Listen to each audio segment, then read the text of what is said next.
ఏదైతే స్టోరీ ఉన్నదో అదంతా కూడా చాలా తప్పని, ఈ తప్పు వాళ్ళు అంగీకరిస్తూనే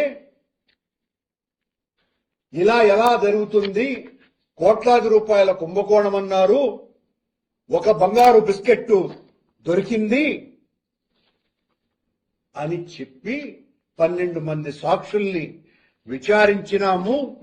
12 మంది సాక్షుల్ని విచారించి కేసు నమోదు చేశాము. తప్పుడు కేసులు తప్పుడు వార్తను ప్రచురించినారు అని టీటీడీ వారికి, చంద్రబాబు గారికి, ముఖ్యంగా ప్రకటన ఇప్పించినటువంటి బిఆర్ నాయుడికి,